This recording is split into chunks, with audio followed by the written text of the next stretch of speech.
పాకిస్తాన్ లో హేమ వెంటి అనే ఇద్దరు హిందూ అమ్మాయిలు చెట్టుకు ఉరివేసుకుని ఆత్మహత్య చేసుకున్న ఘటనపై AP deputy CM Pawan Kalyan తీవ్ర ఆవేదన వ్యక్తం చేశారు. ఎక్స్ వేదికగా ఆయన స్పందిస్తూ పాకిస్తాన్ లో మన హిందూ సోదరీమణులు ఇలాంటి దారుణాలకు పాల్పడి ప్రాణాలు కోల్పోవడం చాలా బాధాకరమని చెప్పారు. పాకిస్తాన్, బంగ్లాదేశ్ లో హిందువుల దుస్థితి గురించి ఇలాంటి వార్తలు చూసిన ప్రతిసారి తనకు చాలా బాధ కలుగుతుందని పవన్ అన్నారు. హేమ మరియు వెంటిల ఆత్మశాంతి కోసం కన్నీళ్లతో ప్రార్థిస్తున్నారని చెప్పారు. మరోవైపు పాకిస్తాన్ లో హిందూ అమలపై ఇస్లాం మత ఛాందసవాదులు చేస్తున్న దాడులపై ప్రపంచవ్యాప్తంగా వ్యతిరేకత వ్యక్తమవుతోంది. ఐక్యరాజ్య సమితి మానవ హక్కుల విభాగం పాకిస్తాన్లోని హిందువులపై జరుగుతున్న దారుణాలపై ఎందుకు సరిగా స్పందించడం లేదని పలువురు ప్రశ్నిస్తున్నారు.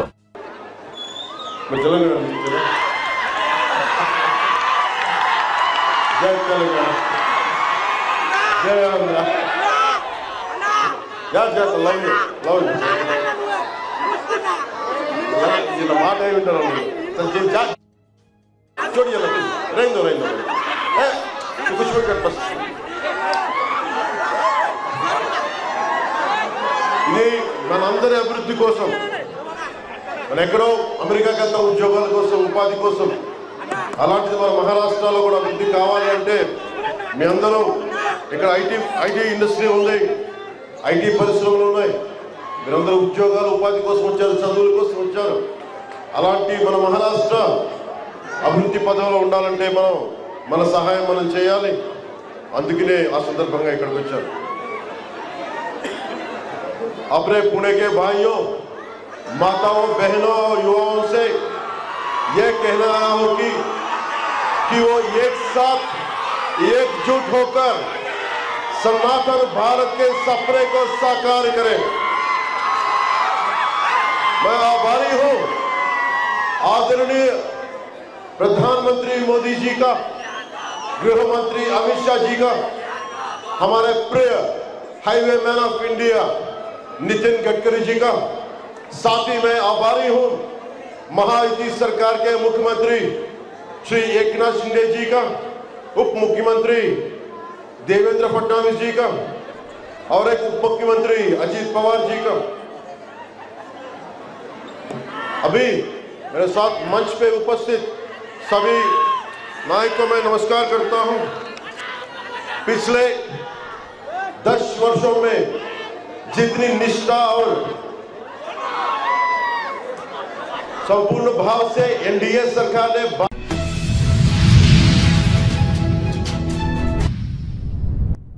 ఏపీలో భవన నిర్మాణ అనుమతులకు సంబంధించి కొత్త విధానాన్ని త్వరలో తీసుకురానున్నట్లు మున్సిపల్ పట్టణ అభివృద్ధి శాఖ మంత్రి పొంగూరు నారాయణ తెలిపారు. నెల్లూరు నగరపాలక సంస్థ కార్యాలయంలో మంత్రి నారాయణ వివిధ విభాగాల అధికారులతో సమీక్ష జరిపారు.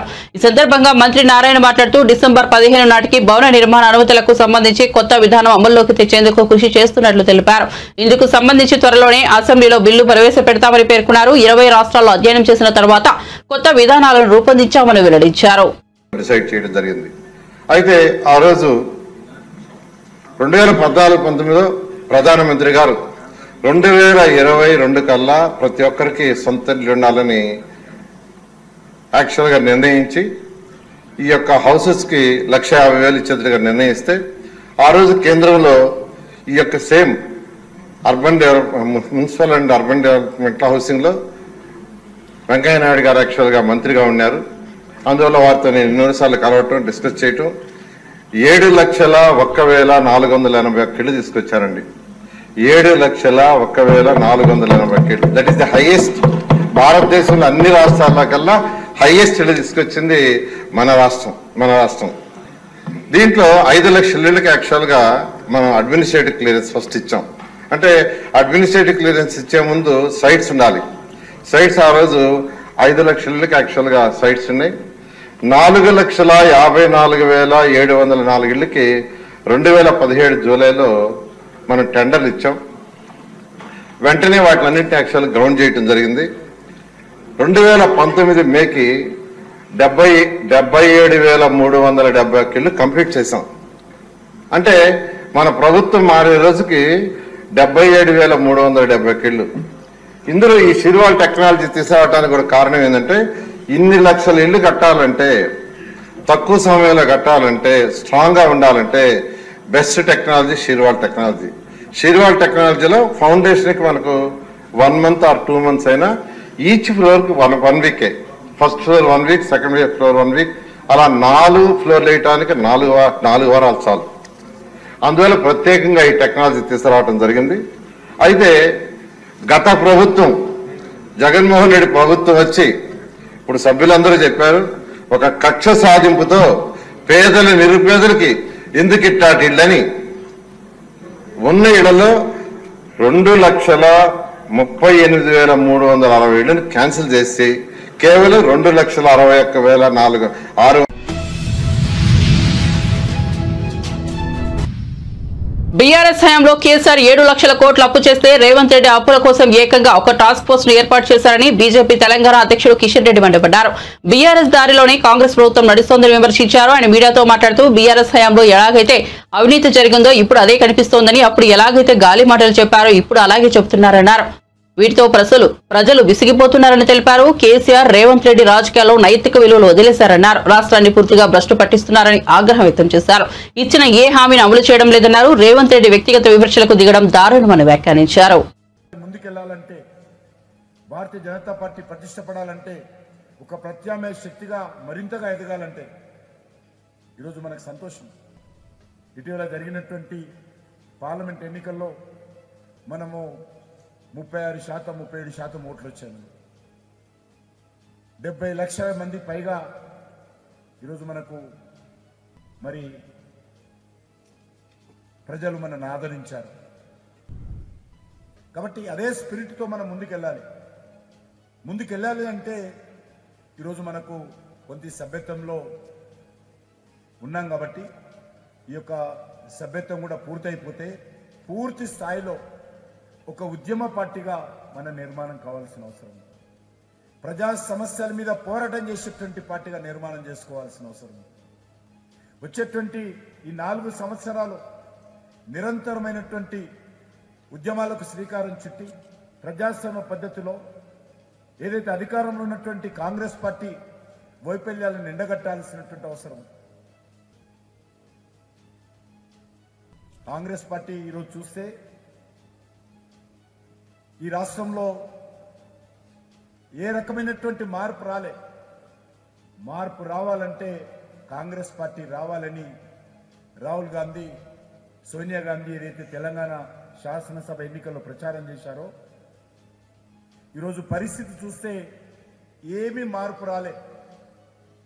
బీఆర్ఎస్ ప్రభుత్వం ఏ రకంగా ఉండిందో ఈరోజు కాంగ్రెస్ పార్టీ ప్రభుత్వం కూడా అదే విధంగా వ్యవహారం చేస్తుంది.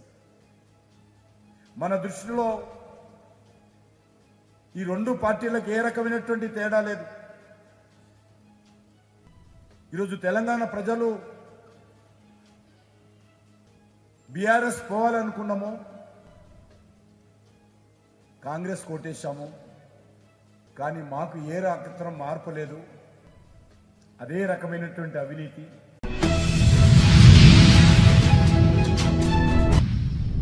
ఎన్నికల సమయంలో ఇచ్చిన హామీలను అమలు చేయలేక డైవర్షన్స్ పాలిటిక్స్ తో నెట్టుకొస్తున్నారని కూటమి ప్రభుత్వంపై వైసీపీ నాయకురాలు మాజీ మంత్రి రోజా విమర్శలు గుప్పించారు. వైసీపీకి చెందిన మహిళలపై నీచంగా పోస్టులు పెడుతున్నారని మండిపడ్డారు. వైసీపీ నేతలపై సోషల్ మీడియాలో అసభ్యకర పోస్టులు పెట్టిన కూటమి కార్యకర్తలపై చర్యలు తీసుకోవాలని కోరుతూ తిరుపతి ఈస్ట్ పిఎస్ లో రోజా, మాజీ డిప్యూటీ సీఎం నారాయణస్వామి, మాజీ ఎమ్మెల్యే భూమన కరుణాకర్ రెడ్డి ఫిర్యాదు చేశారు. ఈ సందర్భంగా మీడియాతో రోజా మాట్లాడుతూ ఈ వ్యాఖ్యలు చేశారు. తప్పు చేస్తే వైసీపీ కార్యకర్తలపై కేసులు పెట్టాలని, దొంగ కేసులు పెడితే తాము ఊరుకునేది లేదని రోజా అన్నారు. టోపీపై ఉన్న 3 సింహాలకు సెల్యూట్ చేసేలా ప్రవర్తించాలని పోలీసులకు హితవు పలికారు. ఎదుటి వారిపై బురద చల్లడం, వ్యక్తిత్వ హననం చేయడం చంద్రబాబుకు అలవాటేనని అన్నారు.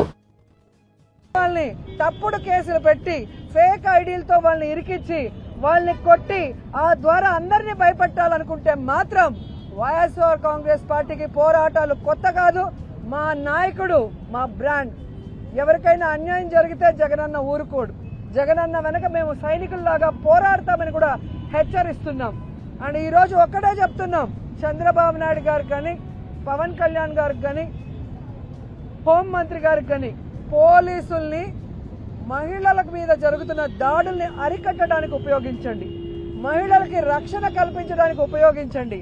అంతేగాని వైఎస్ఆర్ కాంగ్రెస్ కార్యకర్తల మీద, నాయకుల మీద తప్పుడు కేసులు పెట్టి అరెస్ట్ చేయాలని మీరు ఉపయోగిస్తే మీరు చరిత్రహీనులుగా మిగిలిపోతారని కూడా ఈ సందర్భంగా తెలియజేసుకుంటున్నాను. ఎందుకంటే మీరే ఈ రోజు అసెంబ్లీలో జరిగింది 5 నెలల కాలంలోనే విమెన్ ట్రాఫికింగ్ దాదాపుగా 7,200 మందిని ఈరోజు అమ్మేశారు. అంటే ఈ ప్రభుత్వం ఎంత ఫెయిల్యూర్, ఎంత దిగజారిపోయింది పోలీస్ వ్యవస్థ అనేది కూడా మీరు తెలుసుకోవాలి. ఎందుకంటే గతంలో పవన్ కళ్యాణ్ గారు 34,000 మందిని విమెన్ ట్రాఫికింగ్ చేశారని మాట్లాడారు. అదే మనుషులు ఈరోజు అసెంబ్లీలో ఉన్నారు.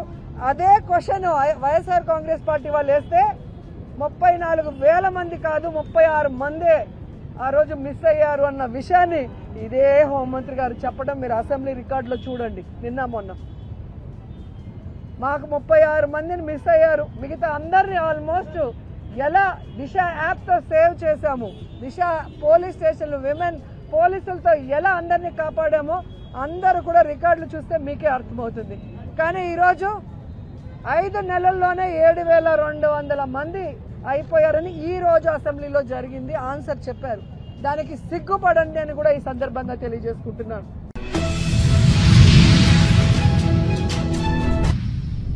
లగచర్ల ఫార్మా పరిశ్రమ భూసేకరణ నేపథ్యంలో రైతులు జాతీయ మానవ హక్కుల సంఘాన్ని ఆశ్రయించారు. ఢిల్లీలో హెచ్ఆర్సీని కలిసిన వారిలో లగచర్ల రైతులతో పాటు బీఆర్ఎస్ నేతలు కూడా ఉన్నారు. లగచర్ల రైతులు ఆ తర్వాత నేషనల్ ఎస్సీ/ఎస్టీ కమిషన్ లో కూడా ఫిర్యాదు చేశారు. తమపై ప్రభుత్వం తెలంగాణ పోలీసులు దాడి చేశారంటూ ఫిర్యాదు చేశారు. అనంతరం వారు మీడియాతో మాట్లాడారు. ఫార్మా కంపెనీకి తాము భూములు ఇచ్చే ప్రసక్తే లేదన్నారు. భూములు ఇవ్వబోమంటూ తాము 9 నెలలుగా ధర్నా చేస్తున్నామని, కానీ పట్టించుకున్న వారు లేదన్నారు. పోలీసులు గ్రామస్తులపై దాడి చేసి జైలుకు పంపించారని ఆవేదన వ్యక్తం చేశారు. అరెస్టు చేసిన వారిని వెంటనే విడిచిపెట్టి తమకు న్యాయం చేయాలని కోరారు. ఇలా ఫార్మా కంపెనీ పెడతామంటే మరి వాళ్ళ కుటుంబాలు ఏమైపోవాలి, తప్పకుండా న్యాయం చేయాలి. వేరే దగ్గర నేను ఈ ఆల్టర్నేటివ్ సోర్స్ చూపించినా గానీ ఇక్కడనే పెడతామని చెప్పి పట్టుదల మీద కొందరు కావాలని మరి వాళ్ళు ఇబ్బంది పెడతా ఉన్నారు. మరి అంబేద్కర్ గారు ఇచ్చిన రాజ్యాంగాన్ని హరించే అధికారం ఎవరికూ లేదు. వాళ్ళు ఎవరన్నా కావచ్చు, కఠినమైన చర్యలు ఉంటాయని చెప్పి హెచ్చరిక చేస్తూ అవసరమైతే కమిషన్ అండగా ఉంటది. మేము అందరం అధికారం పిలిపిస్తాము, అందరిని కలుస్తాము, వాళ్ళ విన్నపాలు మొత్తం వింటాము, వాళ్ళకి అందరికి న్యాయం చేస్తాము. 100% మేము కంకణబద్దులై ఉంటామని ఘటనలో ఏదైతే బాధితులు ఉన్నారో అమాయకమైన గిరిజన సోదరులు అన్యాయంగా బలైండ్రు, అక్రమంగా కొట్టి ఇండ్ల మీద పడి అర్ధరాత్రి వాళ్లను భయభ్రాంతుల్ని చేసి నరేందర్ రెడ్డి గారితో పాటు 21 మందిని అరెస్ట్ చేశారు. ఎవరెక్కడున్నారో తెలియని పరిస్థితికి పూర్తి నమ్మకం, విశ్వాసం ఉంది వాళ్ళు న్యాయం చేస్తారని. రేవంత్ రెడ్డి గారు అధికారంలోకి వచ్చినాక ఇప్పటికి 25 సార్లు ఢిల్లీ వెళ్ళిండు.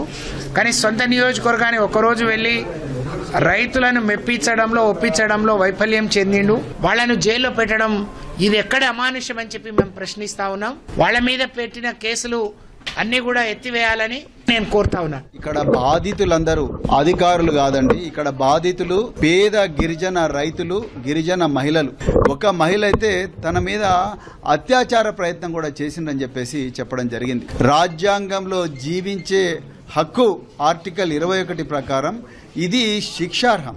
ఆ పోలీస్ అధికారులు ఎవరైతే ఈ అత్యాచార ప్రయత్నం చేసిండ్రో వాళ్ళ మీద ఎస్సీ/ఎస్టీ ప్రివెన్షన్ ఆఫ్ అట్రాసిటీస్ యాక్ట్ కింద తప్పకుండా కేసు బుక్ చేస్తామని చెప్పడం జరిగింది.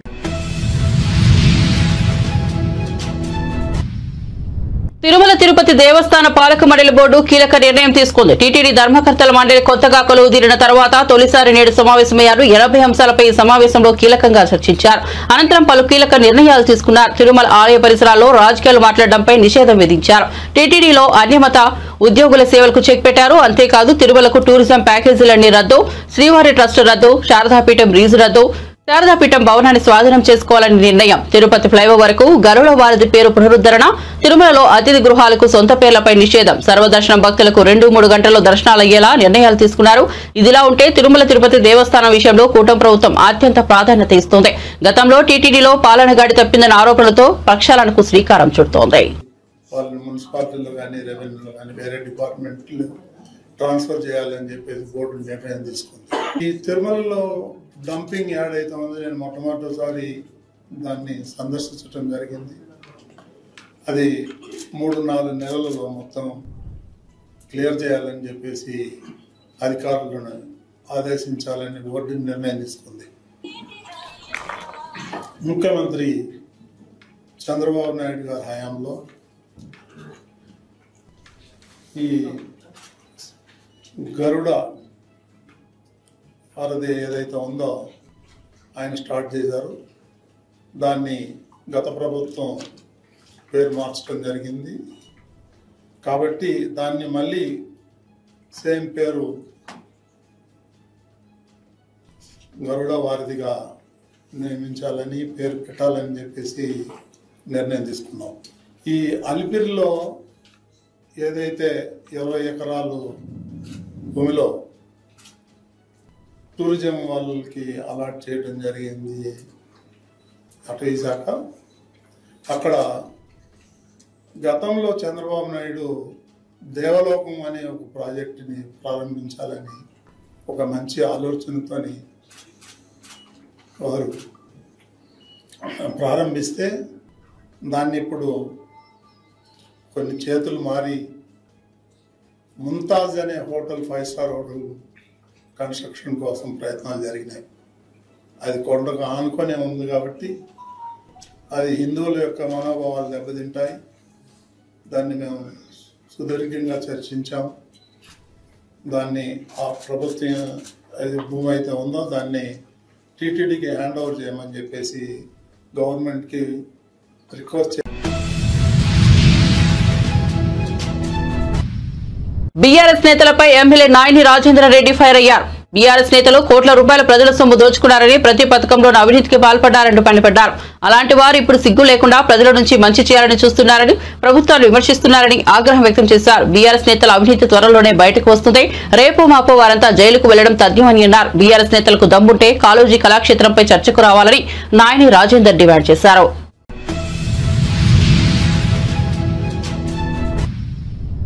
కాంగ్రెస్ ప్రభుత్వం ప్రతిష్టాత్మకంగా చేపట్టిన మూసీ ప్రక్షాళనపై మంత్రి కోమిటిరెడ్డి వెంకటరెడ్డి కీలక వ్యాఖ్యలు చేశారు. కాంగ్రెస్ ఎన్నికల మేనిఫెస్టోలో లేకపోయినా తాము మూసీ నది ప్రక్షాళన చేపడతామని అన్నారు. మూసీ నది మురికి వలన ఆ నది పరివాహక ప్రాంత ప్రజలు తీవ్ర ఇబ్బందులు పడుతున్నారని, పంటలు విషంగా మారాయని, కాబట్టి మూసీని శుద్ధి చేయాల్సిందేనని స్పష్టం చేశారు. మూసీ నది ప్రక్షాళన చేస్తే కాంగ్రెస్ ప్రభుత్వానికి ప్రజల్లో మంచి పేరు వస్తుందని ఓర్వలేక బీఆర్ఎస్, బీజేపీ నేతలు ప్రక్షాళనకు అడ్డుపడుతున్నారని మండిపడ్డారు. మూసీ పరివాహక ప్రాంతాలు బాగుపడకూడదా, వారిని అలాగే కర్మకు వదిలేయాలని కోమిటిరెడ్డి ప్రశ్నించారు. ప్రభుత్వం దగ్గర నిధులు లేకపోతే అప్పు చేసైనా సరే మూసీని బాగు చేస్తామని స్పష్టం చేశారు. బీజేపీ నేతలు మూసీ ప్రాంతాల్లో నిద్రించి దానిని గొప్పగా చెప్పుకుంటున్నాయి, కానీ సకల సదుపాయాలు ఏర్పాటు చేసి బస చేసినట్లు బీజేపీ నేతలు డ్రామాలాడారని మంత్రి ఆగ్రహం వ్యక్తం చేశారు. అంటే నాయన కేటీఆర్ నీకు దండం, కేటీఆర్ అనే నీకు తెలియదు. ఇంకా బరాబర్ సురేష్ మా పార్టీ టీఆర్ఎస్ పార్టీ నాయకుడు, బరాబర్ 15 ఏళ్ళ అమ్మాయిని రేప్ చేసిండ్రు, దొంగతనాలు ఉన్నాయి, మర్డర్ ఉన్నాయి, మా పార్టీనే గర్వంగా చెప్తున్నా అన్నాడు. అందుకనే దండం చెప్తున్నా కేటీఆర్కు.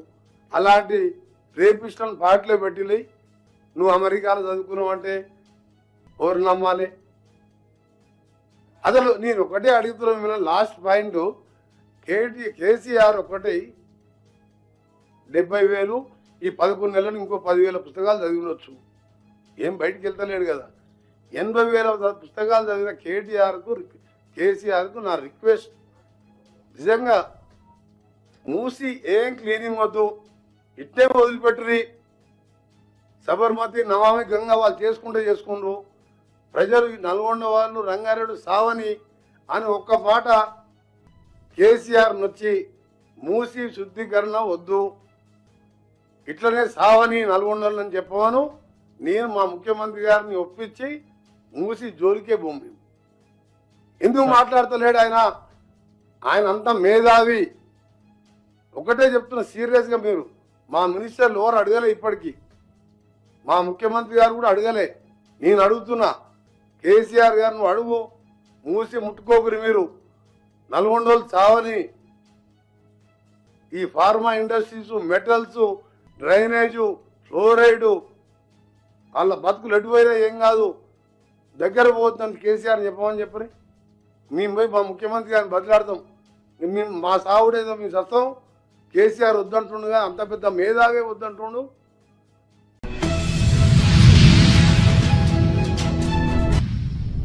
కాంగ్రెస్ పార్టీలో ఉన్న స్వేచ్ఛ ప్రపంచంలో ఏ పార్టీలో ఉండవని TPCC chief MLC Mahesh Kumar కూడా అన్నారు.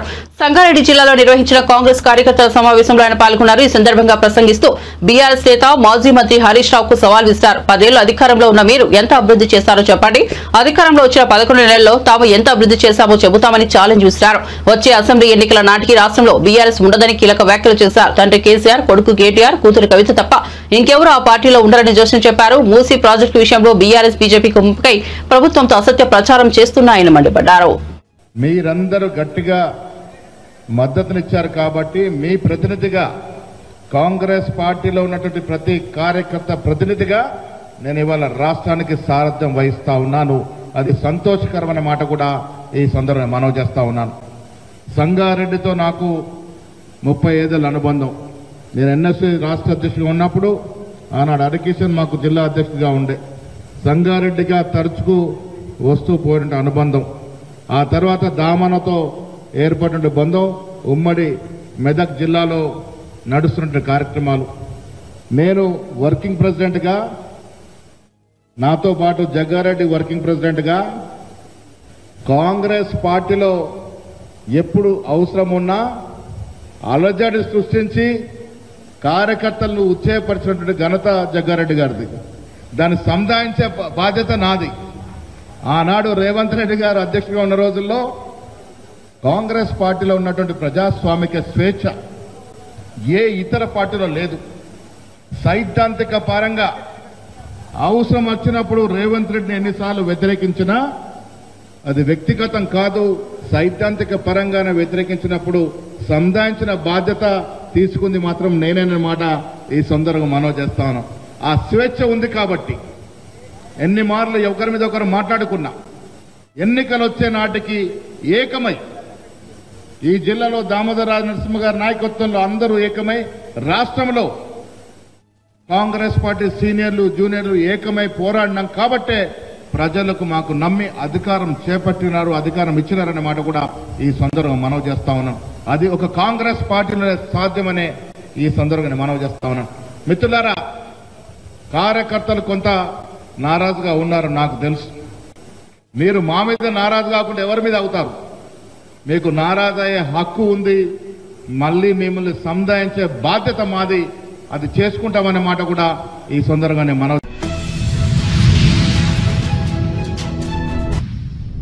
6 గ్యారంటీల విషయంలో సీఎం రేవంత్ రెడ్డి డకౌట్ అయ్యారని సిద్దిపేట ఎమ్మెల్యే మాజీ మంత్రి హరీష్ రావు సెటైర్లు వేశారు. తుర్కయాంజాల్లో జరిగిన పార్టీ సమావేశంలో ఆయన మాట్లాడుతూ 10 ఏళ్లలో కేసీఆర్ తెలంగాణను నెంబర్ 1గా నిలిపారని అన్నారు. కాంగ్రెస్ పాలనలో రాష్ట్రంలో మరో 15 ఏళ్లు వెనక్కి వెళ్లిందని ఆరోపించారు. 6 గ్యారంటీల దందా బంద్ చేసి మూసి దుకాణాన్ని తెరిచారని ఫైర్ అయ్యారు. నిరుపేదల ఇళ్లను అన్యాయంగా కూల్చేందుకు ప్రయత్నిస్తున్నారని కామెంట్స్ చేశారు. పేదలతో పెట్టుకుని సీఎం రేవంత్ హిట్ వికెట్ చేసుకున్నారని ఎన్నికల సందర్భంగా ఇచ్చిన హామీలో ఏ ఒక్కటి అమలు చేయలేదని 6 గ్యారంటీల విషయంలో రేవంత్ డకౌట్ అయ్యారని అన్నారు. కేసీఆర్ మళ్లీ ఫామ్ లోకి వస్తారని, అంతిమ విజయం బీఆర్ఎస్ దేనని హరీష్ రావు ధీమా వ్యక్తం చేశారు. ఇక 6 గ్యారంటీలు అన్నాడు. మీ విద్యార్థులందరికీ 5 లక్షల భరోసా కార్డు ఇస్తానన్నాడు. వచ్చిందా ఎవరికన్నా? సంవత్సరంలోగా 2 లక్షల ఉద్యోగాలు అన్నాడు. వచ్చినా ఎవరికన్నా? మహిళలందరికీ 2500 అన్నాడు. మీ అమ్మకే గాని మీ అక్కకి గాని వచ్చిందా? అంతేకాదు వృద్ధులకు వితంతువులకు 4000 పెన్షన్ అన్నాడు. వచ్చిందా ఎవరికన్నా? అంటే 6 గ్యారంటీల అమలులో రేవంత్ రెడ్డి డకౌట్ అయిండు. డకౌట్. 6 గ్యారంటీలో ఏం అమలు చేయలే. రైతులకు రుణమాఫీ చేయలే, రైతులకు 15,000 రైతు భరోసా ఇవ్వలే, విద్యార్థులకు 5 లక్షల భరోసా కార్డు రాలేదు. మరి ఏ ఒక్కటి కూడా అమలు చేయలేదు. ఇక స్కాలర్షిప్ల 0 గుండు సున్నా. రేవంత్ రెడ్డి విద్యార్థులకు ఇచ్చే ఫీజు రియంబర్స్మెంట్ లో గాడిద గుడ్డు పెట్టిండు. గాడిద గుడ్డు.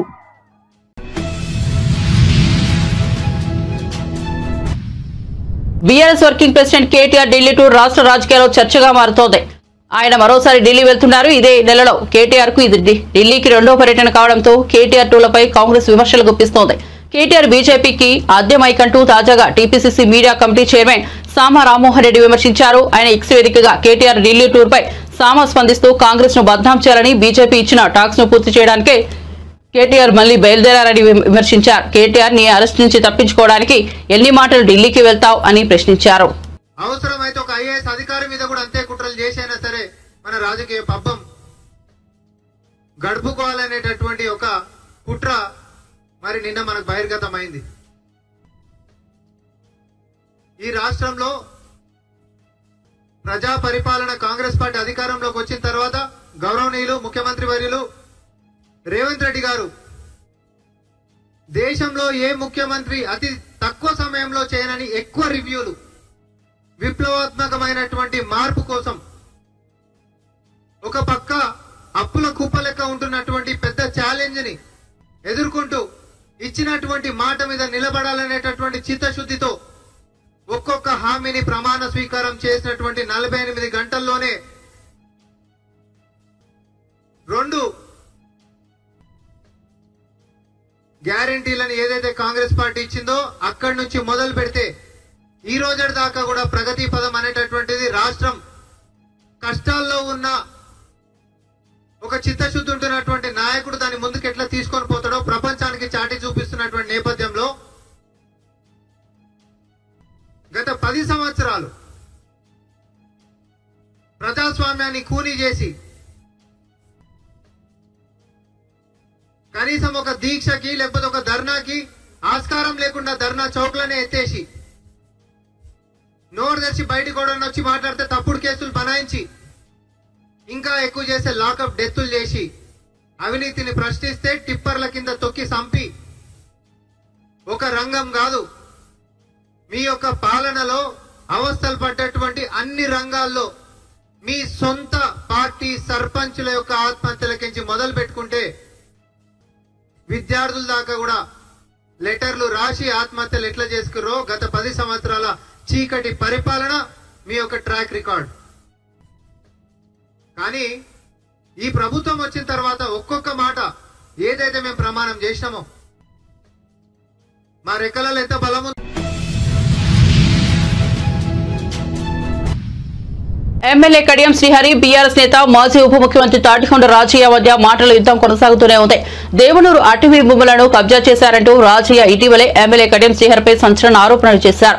ఈ క్రమంలోనే రాజయ్యకు శ్రీహరి సవాల్ విసిరారు. దేవనూరు అటవీ భూముల కబ్జా ఆరోపణలు నిజమని నిరూపిస్తే తాను శాశ్వతంగా రాజకీయాల నుంచి వైదొలుగుతానని ప్రకటించారు. అదేవిధంగా దళిత బంధులో రాజయ్య అవినీతికి పాల్పడినట్లుగా నిరూపిస్తే పాలిటిక్స్ నుంచి తప్పుకోవాలని అన్నారు.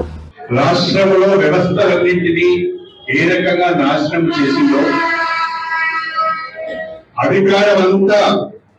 అధికారం అంతా ఒక కుటుంబం చేతిలో పెట్టుకొని ఏ రకంగా నిరంకుశ పాలన కొనసాగించిందో, తెలంగాణ వనరులన్నింటినీ ఏ రకంగా దోచుకున్నారో మనందరికీ కూడా తెలుసు.